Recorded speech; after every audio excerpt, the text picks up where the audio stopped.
Ya, puji Tuhan pagi hari ini kita bisa kembali lagi bersama-sama di rumah Tuhan untuk mendengarkan kebenaran firman Tuhan, untuk menikmati hadirat Tuhan. Karena hanya Tuhan sumber kekuatan kita. Amin. Tidak ada sumber lain. Kalau ada sumber pertolongan lain, sumber kekuatan lain, sumber damai sejahtera lain selain Tuhan, tidak perlu datang ke Tuhan. Tapi kebenarannya adalah satu-satunya sumber adalah Tuhan Yesus. Amin. Tidak sia-sia kita datang dalam hadiratnya. Oke, langsung saja kita akan belajar kebenaran firman Tuhan. Bisa ditampilkan slide-nya, minta tolong. Oke, di Indonesia akhir-akhir ini kalau Bapak Ibu membuka media sosial, baik itu Instagram, TikTok, atau di berita-berita di televisi, munculnya fenomena crazy rich di Indonesia. Orang yang kaya raya nggak karuan. Ya, jadi istilahnya crazy rich itu orang kaya raya nggak karuan. Bukan cuma kaya tapi wah kaya banget gitu kan. Kaya banget. Ada yang di antara crazy rich ini punya usaha yang benar-benar ada, real. Mereka berjuang dari nol, ya kita tahu perjuangannya. Tapi ada yang juga menjadi kaya instan, tiba-tiba terkenal langsung jadi kaya. Ada yang mendapatkan kekayaannya dengan hasil tipuan, dengan modus-modus yang berkedok investasi, trading, dan sebagainya. Bagi mereka, ketika mereka mendapatkan uang 100 juta, mereka masih ingin 200 juta. Ketika udah dapat 200 juta, mereka ingin 1 M. Ketika mereka udah punya 1 M, yang baginya dulu 1 M itu sangat-sangat banyak, itu akan kurang. Harus 100 M. 100 M, kurang lagi. Jangankan mereka yang berurusan dengan uang M-an. Kita, dari penghasilan kita, dari bisnis kita, setiap bulan mungkin 1 juta kurang, 2 juta kurang, 5 juta kurang. Kita bermimpi 1 bulan bisa 20 juta, begitu sampai 20 juta masih kurang. Padahal kalau kita lihat di luar sana, masih ada orang-orang yang dengan menghidupi, menyekolahkan 3 orang anak, 5 orang anak dengan 1 bulan 750.000, 1 juta. Dengan segala kekurangan mereka, dengan segala penderitaan mereka, mereka sampai saat ini masih hidup. Sedangkan kita sudah ada pekerjaan dengan penghasilan yang jauh lebih daripada orang-orang yang susah itu, kita tetap merasa kurang. Dari crazy rich, dari sifat manusia kita belajar seberapa banyak harta yang dimiliki, seberapa baik keadaannya, seberapa mapan kondisi keuangannya, tidak akan membuat seseorang merasa cukup. Betul apa betul? Harta banyak tidak menjamin dia merasa cukup. Semakin banyak hartanya, semakin tinggi juga biaya hidupnya, semakin tinggi juga gaya hidupnya, sehingga sebanyak apapun uang mereka akan terasa kurang dan kurang. Tidak merasa cukup, tidak merasa puas. Oleh sebab itu, pagi hari ini kita akan belajar kebenaran firman Tuhan tentang cukup. Cukup ini satu kata yang luar biasa. Kalau saya katakan sebuah kunci hidup berkelimpahan. Crazy rich berlimpah harta. Tapi ketika mereka belum punya kunci ini, cukup dalam hatinya, mereka tidak akan mengalami hidup yang berkelimpahan. Adakah Bapak Ibu, Saudara saat ini selalu merasa kurang? Kosong, hampa, khawatir, cemas, pekerjaan sudah ada, penghasilan tetap sudah ada, tapi merasa khawatir akan masa depan. Kurang terus, minus terus. Cemas, gelisah, ketakutan, bahkan sampai hidup ini terasa hampa. Mungkin Bapak Ibu punya banyak harta, punya banyak aset, tapi rasanya ada satu yang kosong, hampa dalam hati ini. Bapak Ibu perlu belajar arti cukup. Karena ini kunci hidup berkelimpahan. Kita buka firman Tuhan di dalam Yohanes pasal 10 ayat 10. Saya akan bacakan buat Bapak Ibu. Pencuri datang hanya untuk mencuri dan membunuh dan membinasakan. Aku, Tuhan Yesus, datang supaya mereka mempunyai hidup dan mempunyainya dalam segala kelimpahan. Amin. Pencuri datang untuk mencuri, membunuh, membinasakan, tapi Tuhan Yesus datang untuk memberikan hidup yang berkelimpahan. Amin. Roma 15 ayat 13, semoga Allah sumber pengharapan memenuhi kamu dalam segala sukacita dan damai sejahtera dalam iman kamu, supaya oleh kekuatan Roh Kudus kamu berlimpah-limpah dalam pengharapan. Tuhan menghendaki kita anak-anaknya memperoleh hidup yang bagaimana? Hidup berkelimpahan. Berkelimpahan oleh apa? Bukan berkelimpahan oleh harta, tapi limpah damai sejahtera, limpah sukacita, iman, pengharapan. Tidak ada seorang pun yang bisa membeli dengan kekayaannya, membeli damai sejahtera. Sukacita, enggak bisa dibeli. Mereka bisa beli banyak barang, tapi tidak ada seorang pun yang bisa beli sukacita, pengharapan. Karena itu hanya diperoleh di dalam Tuhan Yesus. Ini kehendak Tuhan. Tuhan menghendaki kita memiliki hidup yang berlimpah. Sebenarnya yang manusia butuhkan adalah hidup melimpah yang diberikan Tuhan. Saya tidak tahu apa pergumulan Bapak Ibu saat ini yang menjadi kekurangan, yang membuat Bapak Ibu khawatir, cemas akan masa depan, terasa kurang. Tapi sebenarnya yang manusia butuhkan adalah hidup berkelimpahan yang datangnya dari Tuhan Yesus. Amin. Ini kebutuhan kita. Ini yang kita butuhkan seharusnya. Tuhan memberikan hidup berkelimpahan, tapi iblis mencuri, membunuh, membinasakan. Iblis tidak langsung membinasakan orang percaya, tapi dia punya cara. Yang pertama, mencuri. Kata mencuri di sini menggunakan kata klepto. Ada satu gangguan, kelainan yang tidak disadari oleh orang, yaitu kelainan klepto. Ketika dia melihat barang orang lain, bukan karena butuh, bukan karena kurang, dia akan mengambilnya. Tidak peduli itu salah, tidak peduli itu dosa, seorang yang memiliki kelainan klepto, dia akan mengambilnya. Iblis seperti itu, mencurinya seperti itu. Bukan karena iblis butuh, bukan karena iblis kurang, tapi dia memang suka mencuri. Mencuri apa? Apa yang dicuri? Roma 15:13. Iman, damai sejahtera, sukacita, pengharapan.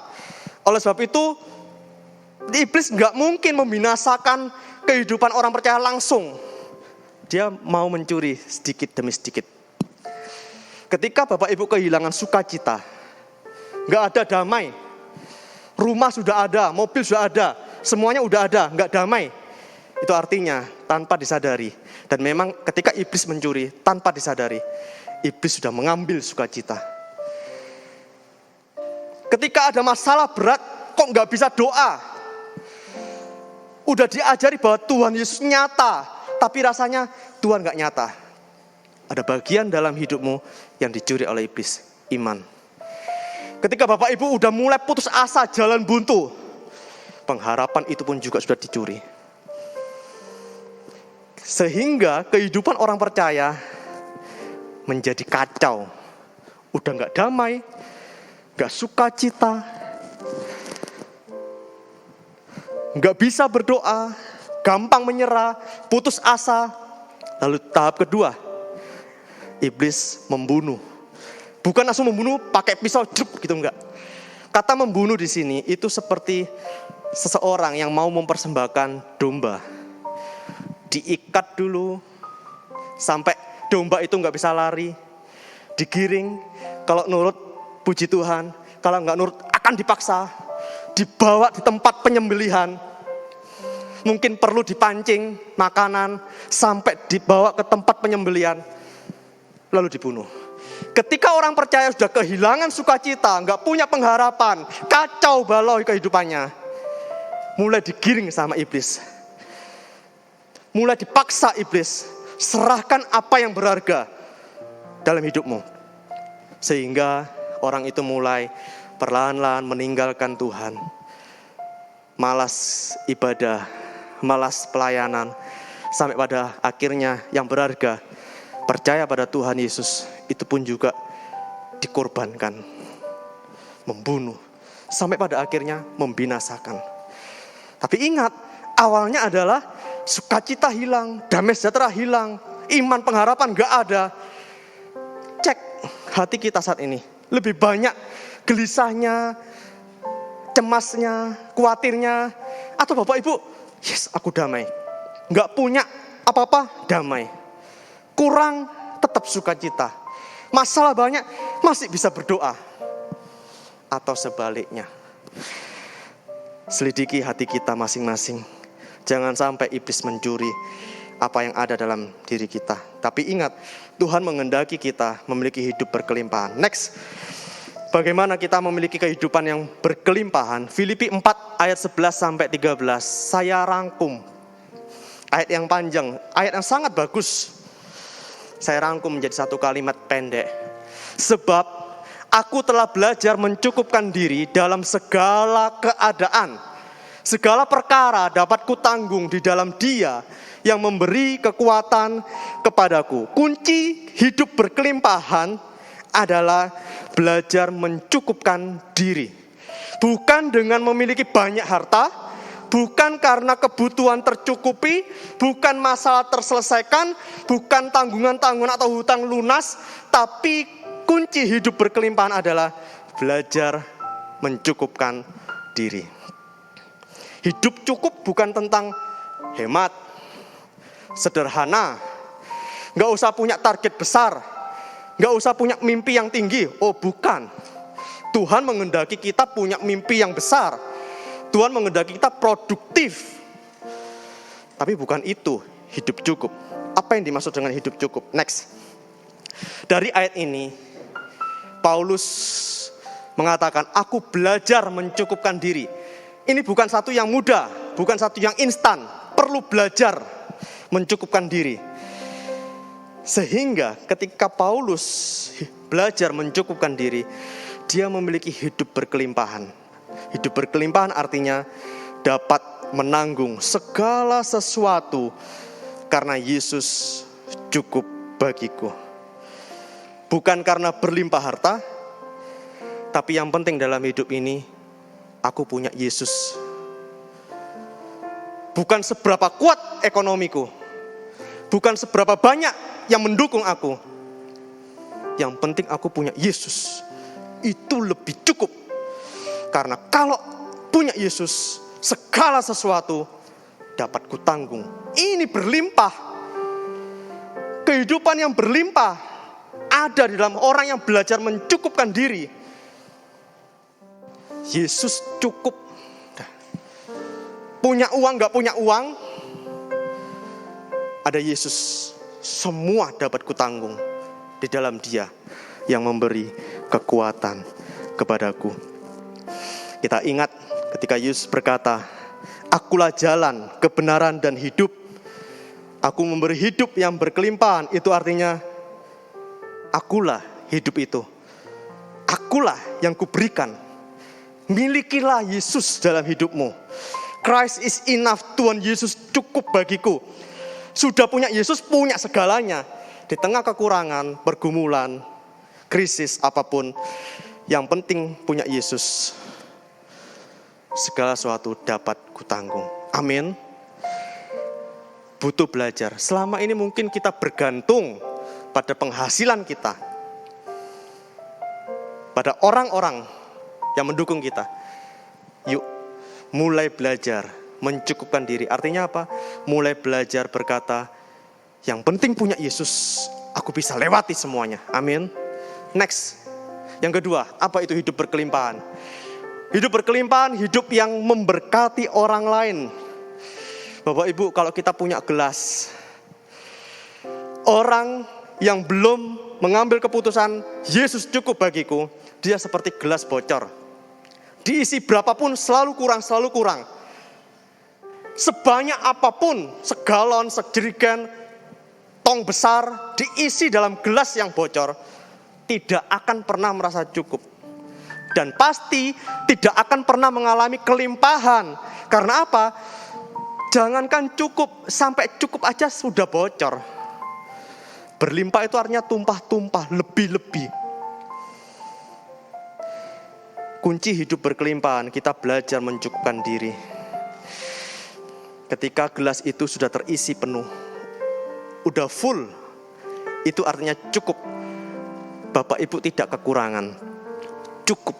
Tuhan mencukupkan. Tapi Tuhan berjanji akan memberikan hidup berkelimpahan. Artinya apa? Air itu akan tumpah keluar dan akan dinikmati oleh di sekitar gelas itu. Orang berlimpah itu bukan banyak harta. Orang hidup berkelimpahan adalah orang yang cukup buat dirinya sendiri, tapi dia bisa memberkati orang lain. Hidupnya bisa dinikmati oleh orang lain. Ketika orang belajar mencukupkan diri, dia punya sukacita yang berlimpah, damai sejahtera yang berlimpah, iman yang berlimpah, pengharapan yang berlimpah. Sehingga orang di sekitarnya itu bukan rasa terkuras, habis energinya, tapi kayak dicas.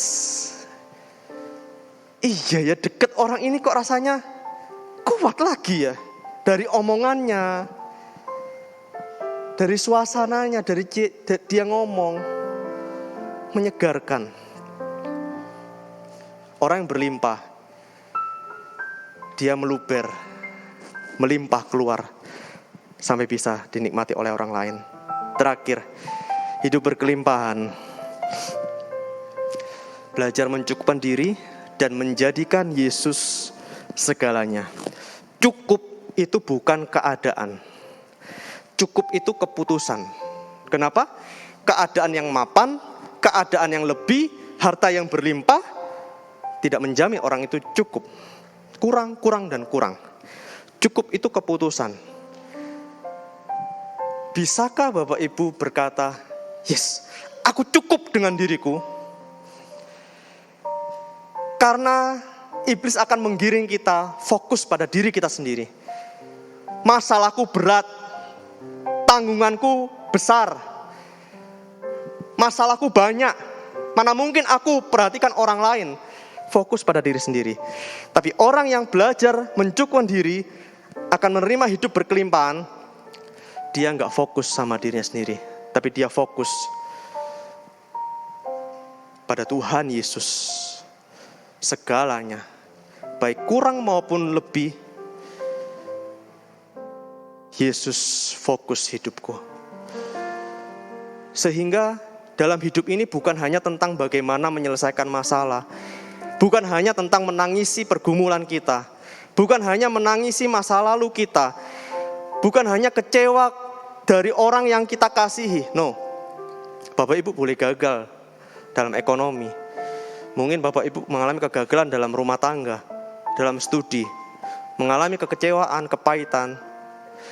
Belajar mencukupkan diri artinya, oke, aku gak fokus pada masalahku, aku mau fokus pada Tuhan Yesus. Di dalam Dia, ku peroleh kekuatan. Apapun yang aku lakukan, aku mau menyenangkan Tuhan. Dalam segala perkara, dapat ku tanggung di dalam Dia. Hidupku baginya. Next, slide yang terakhir. Membutuhkan Yesus bukan untuk hidup, melainkan hidup untuk membutuhkan Yesus. Jangan datang kepada Yesus karena kita ada butuhnya. Jangan datang pada Yesus untuk memenuhi kebutuhan hidup kita. Tapi kita datang pada Yesus karena hidup kita membutuhkan Yesus. Tanpa Yesus kita gak bisa apa-apa. Tanpa Yesus kita bukan siapa-siapa. Kita datang pada Tuhan bukan karena Tuhan tolong aku, Tuhan berkati aku. No. Kita datang pada Yesus karena kita butuh Dia dalam hidup ini. Amin. Inilah belajar mencukupkan diri. Ketika Bapak Ibu menemukan kliknya, yes, aku harus fokus pada Yesus. Aku harus dekat dengannya. Aku harus fokus pada kehendaknya. Aku harus percaya pada rencananya. Hati Tuhan Yesus menjadi target hidupku untuk aku senangkan. Disitulah Bapak Ibu mengalami hidup berkelimpahan. Kiranya firman Tuhan pagi hari ini menguatkan kita, menjawab doa kita selama ini. Yang selama ini mungkin Bapak Ibu merasa kurang. Tapi pagi hari ini katakan, Kaulah segalanya Tuhan di dalam hidupku. Kebenaran-Mu, kerajaan-Mu itu segalanya. Yang penting aku menyenangkan Tuhan. Ketika kita menyenangkan Tuhan, percayalah, kita bisa lewati semua karena ada Yesus di hati kita. Kita akan bangkit berdiri. Kita nyatakan pada Tuhan, katakan, Kaulah segalanya. Kaulah segalanya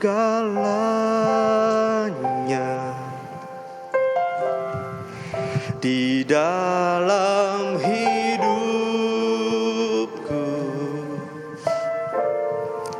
Kerajaan-Mu, kebenaran-Mu, itu bagianku.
kami punya kemewahan-kemewahan yang ada di dunia ini, kami bisa bersukacita, berbahagia, bersyukur, bangga kepada Tuhan.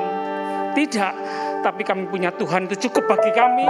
Tuhan yang sanggup mengadakan dari yang tidak ada menjadi ada. Damai sejahtera sukacita, damai sejahtera sukacita yang sejati, kehidupan yang sungguh-sungguh hidup itu ada dalam Tuhan Yesus dan sudah ada dalam hati kami. Itu cukup bagi kami, Tuhan. Terima kasih. Haleluya. Mulai hari ini kami limpah dengan syukur, limpah dengan syukur. Terima kasih, cukup Tuhan. Apa yang Tuhan percayakan kepada kami hari ini dan seterusnya itu cukup bagi kami, Tuhan. Kau Allah yang Maha Tahu. Kau mengatur kehidupan kami dengan sempurna, lebih dari yang bisa kami bayangkan, kami pikirkan. Pikiran kami terbatas, Tuhan. Tapi kami mau terus belajar menyesuaikan diri dengan pikiran Tuhan, kehendak Tuhan, rencana Tuhan. Kami mau terus sepakat bahwa kehendak Tuhan, rencana Tuhan yang terbaik untuk setiap kami, anak-anak-Mu. Kami bersyukur, kami anak raja segala raja, kami anak Tuhan segala Tuhan, yang punya kuasa surga dan bumi. Terima kasih, kami sama-sama angkat tangan dalam hadirat Tuhan. Jemaat, pulanglah dengan damai sejahtera, sukacita surgawi dari Tuhan Yesus Kristus. Nikmati kebersamaan dengan Tuhan. Nikmati keajaiban demi keajaiban, pertolongan demi pertolongan yang Tuhan akan nyatakan terus dalam hidupanmu. Oh haleluya, kami terima dengan percaya Tuhan. Penyertaan Tuhan sempurna untuk kami. Tuhan tidak pernah meninggalkan kami sedetik pun. Amin, amin, amin. Terima kasih, jemaat, pulanglah dengan terus menikmati anugerah kasih karunia Tuhan melimpah seumur hidup kita semua. Oh haleluya, haleluya. Terima kasih, haleluya, haleluya. Kami berdoa, percaya, bersyukur demi nama Bapa, Putra, Roh Kudus, Allah yang Esa, yang kami panggil dalam nama Tuhan Yesus Kristus, Tuhan dan Juru Selamat kami yang hidup. Haleluya. Semua yang percaya sama-sama katakan amin, amin.